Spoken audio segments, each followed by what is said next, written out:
আজও বৃষ্টি হচ্ছে। বাইরেটা দেখুন কি সুন্দর, কি সবুজ। বেশ ভালো লাগে না এখানটা দাঁড়িয়ে থাকতে। তারপরে চান করে নিলাম, চান সেরে পুজো দিয়ে নিলাম। ভালো লাগলো বেশ। পুজো দেওয়ার পর মনটা শান্ত হয়ে যায়। আর বাজার থেকে এই যে কিছু সবজি এসেছে, সবজিগুলো তুলে দিয়ে, আর এগুলো আর আজকে করলাম না, এগুলো ভালো করে ফ্রিজে একটু ভালো করে রেখে দিলাম। আজকে একটু চিকেন আর একটু ফ্রাইড রাইস বানাবো। তো ঘরের এই ছোটো ছোটো কাজগুলো সেরে নিলাম।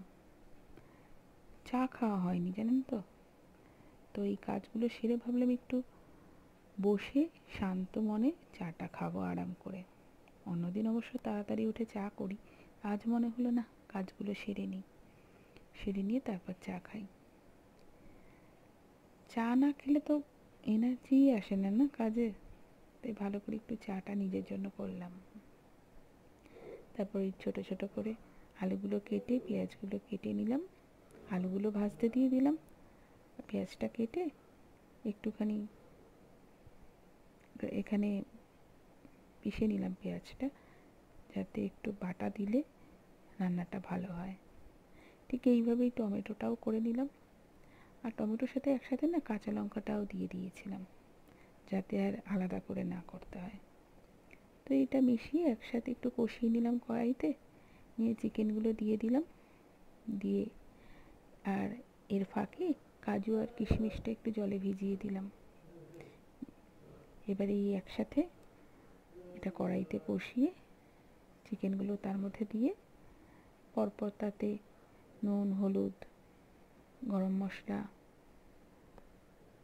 আর জিরা ধনের গুঁড়ো তো আমি চিকেনে দিই না, তা ঠিক আমার ভালো লাগে না, দিয়ে ভালো করে কষিয়ে ব্যাস চিকেনটা হয়ে গেল। আর ওইদিকে ফ্রাইড রাইসের জন্য গোটা গরম মশলা দিয়ে দিলাম, গাজর আর একটু মটরশুঁটি।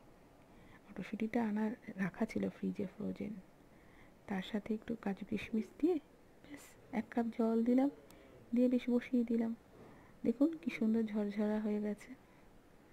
আর কি, চিকেন আর ফ্রাইড রাইস, ব্যাস আমার ব্লগটা শেষ হয়ে গেল। আবার কালকে অন্য কিছু নিয়ে আসবো, আপনারা সাথে থাকবেন তো।